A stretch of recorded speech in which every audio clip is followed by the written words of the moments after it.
Coucou Sophie, Salut Benny, comment vas-tu? ça va, merci et toi? Je vais très bien. Aujourd'hui, nous avons une question particulière. Comment est représenté l'amour dans la Bible? C'est une très bonne question. Ouais, t'as vu? Et pour y répondre avec de la précision et de la qualité, nous avons un invité particulier. Ah, je me disais, c'est pour ça qu'il y a une chaise Ah, ici. c'est pour ça qu'il y a une chaise, exactement. Et vous pouvez faire comme lui et participer à l'émission. Donc on va laisser venir.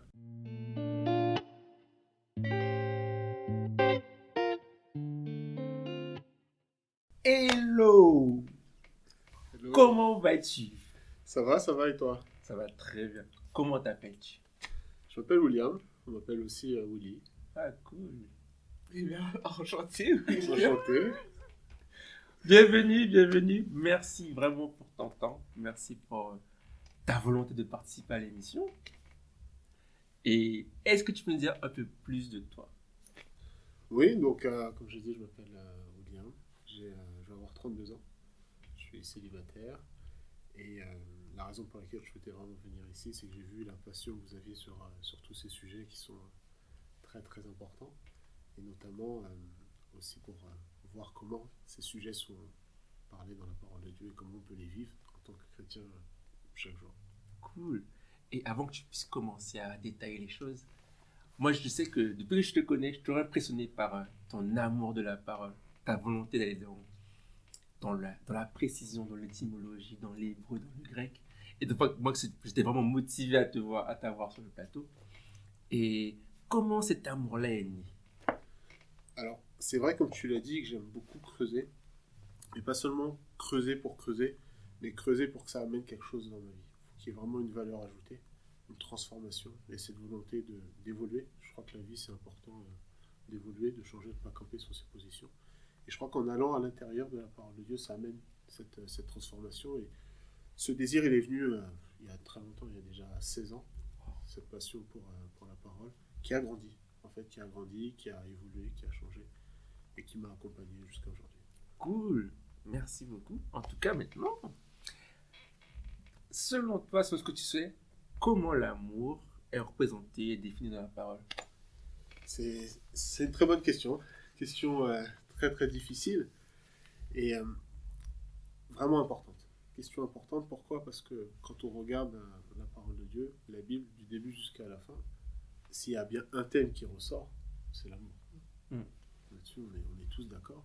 Et d'ailleurs, on voit que le Seigneur nous enseigne que le commandement qui résume toute la parole, il dit: tu aimeras l'Éternel ton Dieu de tout ton cœur. Donc, cette notion d'amour, elle est vraiment importante. Et la question l'est aussi également. Et je crois que l'amour, c'est un sujet qu'on entend partout, à la télé, dans les films, etc. Et c'est important de voir comment la Bible fait ressortir ce thème, ce sujet-là. Et donc, comme tu l'as dit dans la présentation, j'aime bien creuser. Et il y a quelques années, je me suis posé la question, mais qu'est-ce que l'amour? Qu'est-ce que l'amour dans la parole de Dieu? Voir comment, en fait, je peux vivre l'amour pour essayer d'avoir le meilleur amour possible, afin que quand je serai marié, je puisse apporter le véritable amour à ma femme. Wow. Et donc, quand on regarde donc dans la Bible, on sait que la Bible, donc, elle a été écrite en hébreu, une partie a été écrite en hébreu, l'autre partie en grec, mais quand même de A à Z, s'il y a bien quelque chose qui est là, c'est cette pensée hébraïque. Ce que j'appelle pensée hébraïque, c'est vraiment pas seulement le langage, mais la pensée. Dans chaque langue, il y a toujours une pensée, il y a des manières de faire. Il y a une image. Il y a une image, exactement. Et donc l'hébreu est une langue qui est tournée vers l'action. C'est-à-dire, derrière chaque mot, ou la plupart des mots en hébreu, il y a une action derrière. Et donc, l'amour cache une action. Alors la question qu'on doit se poser, mais quelle est l'action derrière l'amour? Quand je vois le mot amour dans la Bible, quelle est l'action qui est derrière? L'action qui est derrière, c'est donner. Le mot hébreu d'amour, c'est ahava. Bon, je ne vais pas rentrer dans Non, le détail, t'inquiète. mais c'est ahava. Et la racine de ce mot, c'est le verbe donner. Donc quand je dis amour, derrière, qu'est-ce qui doit être dans ma tête? Donner. Qu'est-ce que je dois donner? Je dois soit donner quelque chose ou je dois me donner. Et dans le cadre d'une relation de couple, il faut se donner. Et là déjà, on pourrait appuyer sur pause et méditer des heures et des heures par rapport aux conceptions qu'on a, de ce que la société nous enseigne. Souvent, on n'est pas dans cette notion de donner, on est plutôt dans la notion inverse. La société nous apprend plutôt à apprendre. Et ça, c'est pas de l'amour. L'amour, c'est vraiment dans ce que la parole de Dieu nous enseigne, c'est donner. Et il y a un verset qu'on connaît très bien, Jean 3,16, qui est un peu l'illustration de cette définition. Il dit car Dieu a tant aimé le monde qu'il a donné. Donc c'est vraiment un moyen pour s'en souvenir. Pas seulement citer le verset, oui, pour le salut, mais pour la vie de tous les jours, en fait. C'est de se donner. C'est-à-dire que il faut que j'ai quelque chose à l'intérieur. Je ne peux pas donner si j'ai les mains vides. Waouh. il faut que j'ai quelque chose. Maintenant, ce quelque chose-là, qu'est-ce que c'est? Donc, comme j'ai dit, c'est se donner. Donc, donner son intériorité. À l'intérieur, il faut qu'il y ait quelque chose. Je dois développer quelque chose. Je dois développer un caractère.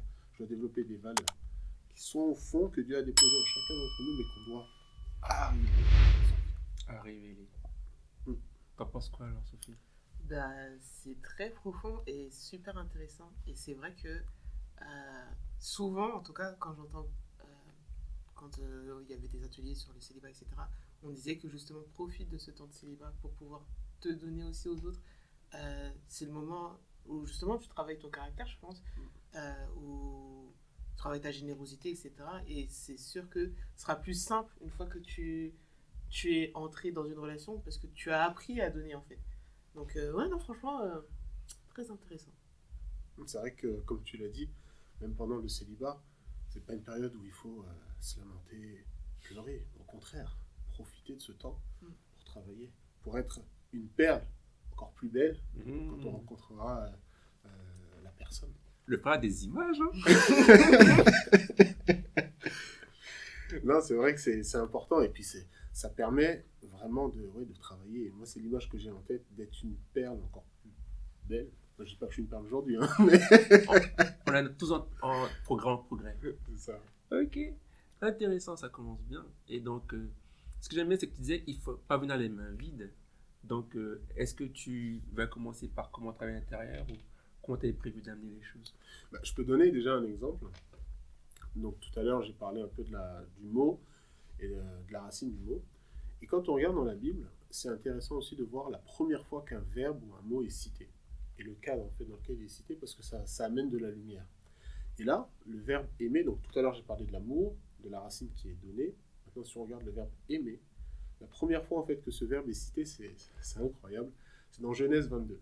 Dans Genèse 22, le verset 2, qui correspond en fait lorsque Dieu parle à Abraham et lui demande d'aller sacrifier son fils Isaac. Et le verset dit, ton fils que tu aimes, ton fils unique que tu aimes. Et quand on regarde le verset, on se dit, mais pourquoi Dieu précise celui que tu aimes? Il aurait pu dire, donne-moi ton fils, point. Non, là il lui dit, ton fils que tu aimes. Et un autre élément qui est intéressant dans le verset, c'est qu'il lui dit que tu dois l'offrir en holocauste ou en offrande d'élévation sur la montagne. Et l'image qu'on peut voir, c'est qu'il y a une connexion ici entre l'amour et les choses qui sont élevées. Une offrande d'élévation, c'est quoi? C'est une offrande que tu mets sur l'autel et qui va monter. Donc l'amour, comme on l'a dit tout à l'heure, c'est se donner. Mais c'est pas juste se donner pour se donner. C'est se donner pour construire, pour un peu, on va dire, élever le niveau, pour s'élever, pour se rapprocher l'un de l'autre. Donc c'est vraiment une image qui est très intéressante et je pense que chacun pourra réfléchir dessus, se dire oui, je me donne, mais c'est pas juste me donner, c'est on se donne pour bâtir quelque chose. Et c'est pas seulement dans le cadre seulement de la relation de couple, mais même dans la vie de tous les jours. S'il y a vraiment un amour vraiment l'un envers l'autre, et ben c'est pour évoluer, c'est pour avancer. Donc quand on a ça en tête, ça donne un peu un boost pour construire son caractère. Un exemple, souvent je dis, pas chercher à avoir raison, par exemple, souvent on aime bien se justifier, etc. Pour moi, ça c'est vraiment le contraire de l'amour, parce que tu vas vouloir te justifier, tu vas pas pouvoir prendre le recul pour réaliser qui tu es, tu vas un peu être aveuglé, tu vois. Alors que quand tu prends le recul, tu réfléchis, ça te permet un peu de voir ce sur quoi tu dois travailler, ce sur quoi tu dois t'améliorer pour pouvoir avancer et être dans cette pratique de l'amour. Bien. Wow. Aimer pour construire. Ça commence bien.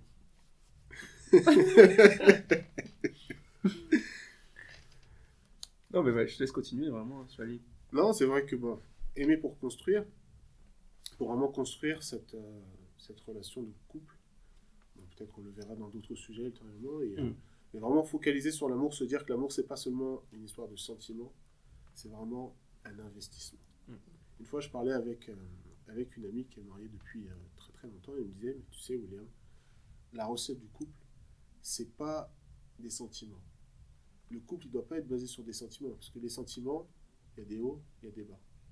C'est un peu comme la bourse, tu vois. La bourse, tu commences le matin, t'es un homme riche, à midi, t'es pauvre, et puis le soir, ça va, t'es entre les deux. Les sentiments, c'est un peu comme ça. C'est-à-dire qu'un jour, tu vas être trop amoureux, puis un autre jour, bon, bah, ça va être un petit peu limite. Non, en fait, l'amour, ce qu'elle disait, le mariage doit être basé sur l'engagement. C'est vraiment cette volonté de s'engager pour construire. Il y aura des hauts, il y aura des bas. Il n'y a pas un couple qui peut dire non, nous, depuis le début, tout va bien. Tout est nickel. Si c'est le cas, il y a un problème. La grâce de Dieu. Voilà. Non, justement, la grâce de Dieu, elle nous aide dans les montagnes russes, quand on est en haut, quand on est en bas, justement pour arriver à construire et bâtir quelque chose de solide. Ça prend du temps. C'est pas quelque chose qui vient en claquant des doigts, parce que c'est jamais facile de se remettre en question. C'est facile d'en parler, mais de le faire, ça prend du temps. Et chez certaines personnes, ça prendra plus de temps. Mais en tout cas, la volonté, ça doit être ça. Exact. En tout cas, moi, déjà, ce que je retiens avec tout ce que tu dis, c'est vraiment cette notion, si on aime, on doit donner. Soit donner quelque chose, soit se donner soi-même. Et j'admets que c'est pas toujours ce qui est mis en avant. Que ce soit dans nos sociétés ou dans la vie de tous les jours. Et comme tu disais, c'est pas que l'amour dans le couple, c'est vraiment la famille, les amis, les gens qu'on rencontre. Parce que aimer son prochain aussi, tu vois. Qu'est-ce que je donne à mon prochain finalement? On peut se poser la question aussi simplement que ça. C'est pas...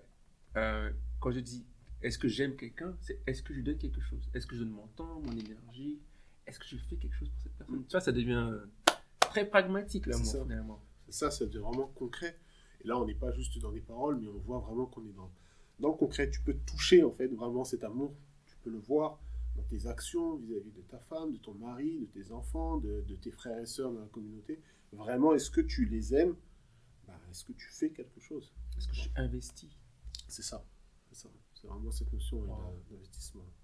C'est intéressant, vraiment, ça pousse la réflexion. Moi, je vois le couple, mais je vois aussi la vie d'église, en fait. Est-ce que l'église donne à son entourage? Est-ce que l'église donne à sa ville, à son quartier, tu vois, finalement?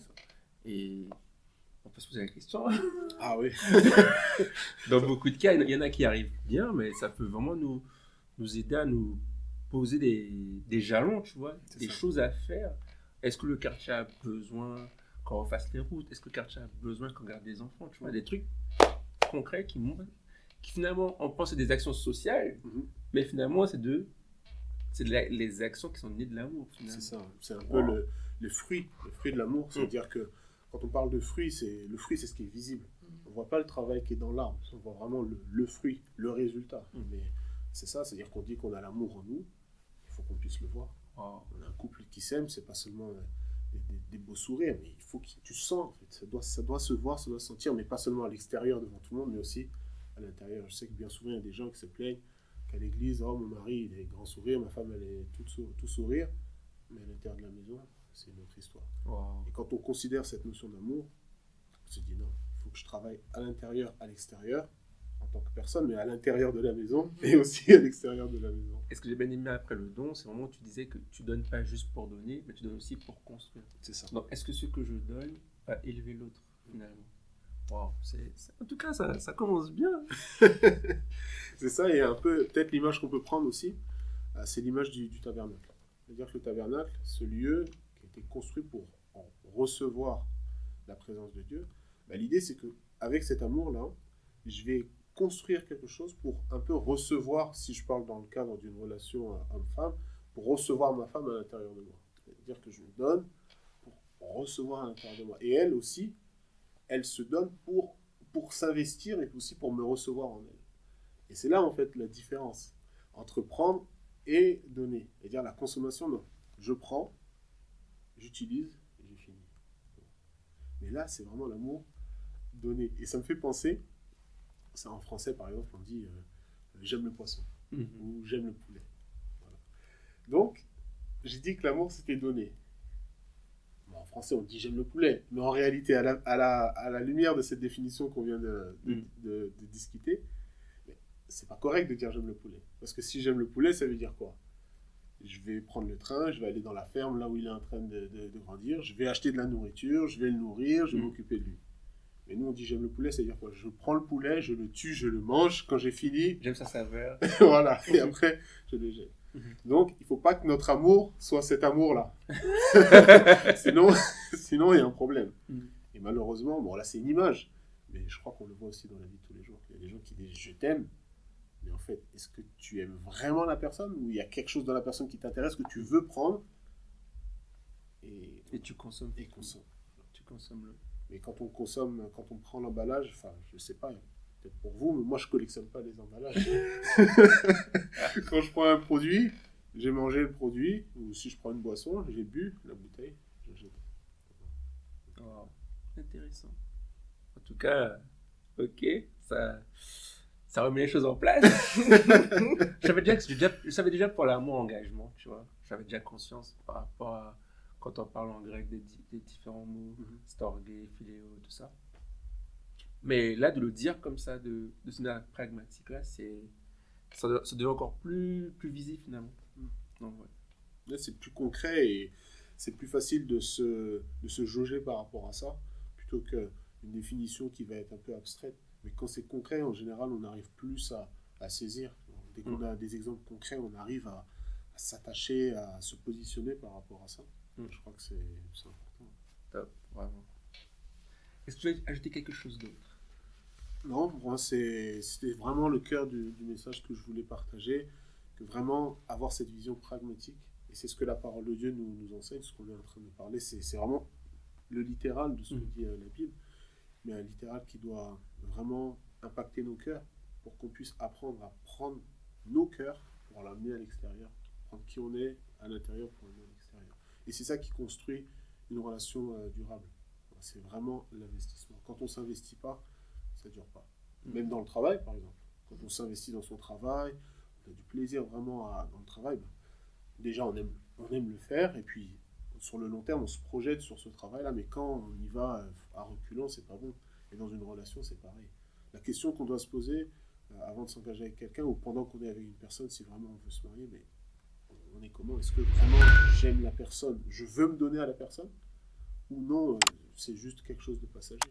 Quand on regarde par exemple avec Isaac, le texte nous dit qu'il s'est marié avec Rebecca et ensuite il l'a aimé. J'aime bien l'ordre en fait, tel qu'il dit. Il s'est marié et ensuite il l'a aimé. Qui montre qu'il y a l'engagement, le mariage, et ensuite il y a cet engagement comme constituer un environnement, le cadre pour pouvoir vraiment aimer. Et que cet amour soit vécu au maximum. Wow. Est-ce que tu avais déjà pu percevoir ça dans ta vie de tous les jours, toi? Cette vision de l'amour? Une partie, oui. Maintenant, c'est vrai que ça donne à réfléchir et à approfondir le thème, parce que c'est vrai que c'est quelque chose d'important et c'est...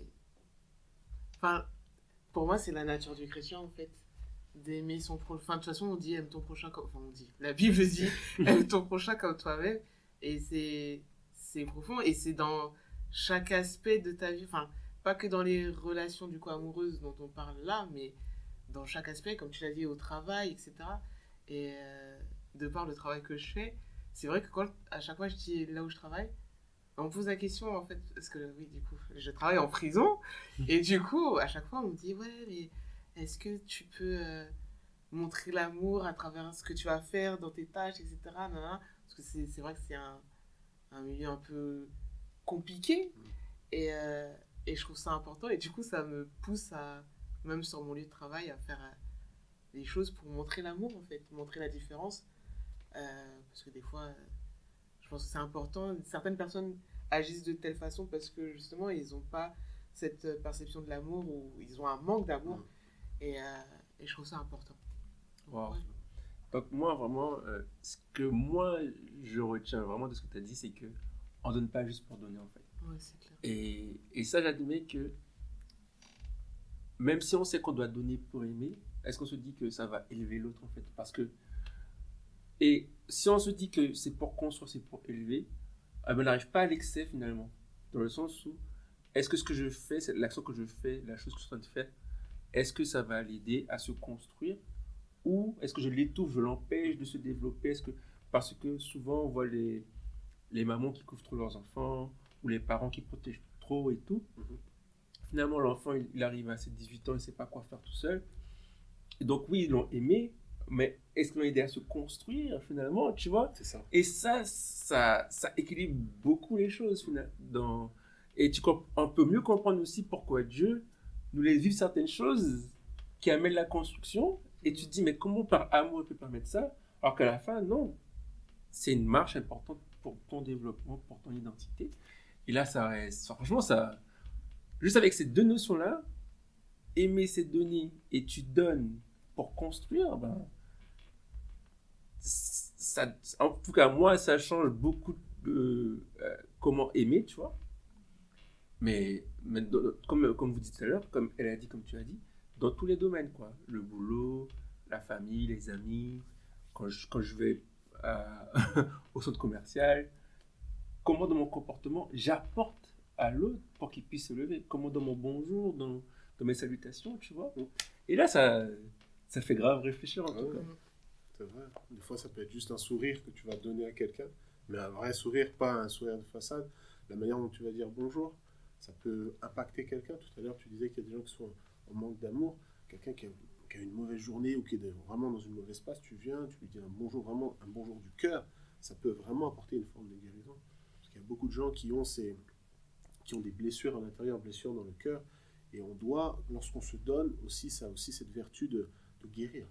De guérir, de restaurer. Il y a beaucoup de gens dans les églises qui ont ces plaies, que ce soit des plaies sentimentales ou autres. Et il faut aussi qu'on ait cette volonté, en se donnant, de guérir, d'aider les gens. Mais pour pouvoir aider l'autre, j'ai envie de dire, il faut s'aider soi-même. Tu as cité le verset tout à l'heure, qui est très intéressant. Il dit, tu aimeras ton prochain, et il dit, comme toi-même. Et dessus, on pourrait faire une très très grande discussion, parce que pourquoi la référence, c'est moi? Il dit pas, tu aimeras ton prochain comme Dieu t'aime. Il dit comme toi-même. Donc ça veut dire que ce comme toi-même, il révèle en fait le travail que tu fais pour toi, le travail que tu fais dans ton intériorité. Tu dois aussi le faire pour ton prochain. Wow. C'est un peu une idée, un peu une approche qu'on peut avoir de ce verset. En tout cas, merci beaucoup. Vraiment. Ouais, merci à vous. Ça ouvre des tonnes de pistes. Donc vraiment, vous avez pu écouter tout ce qu'il a partagé. Je ne sais pas si vous avez été challengé comme moi j'ai été challengé. N'est-ce pas, Sophie? Oui, absolument. En tout cas, c'est intéressant. Il a partagé ce qu'il a appris de la parole de Dieu. Si vous voulez des versets, il y en a aussi. Donc, on la mettra dans la description. En tout cas, laissez vos commentaires et n'hésitez pas à faire comme lui, à venir discuter sur le plateau, échanger pour que nous puissions tous grandir ensemble. C'était DCAM et à la prochaine. Salut. Salut.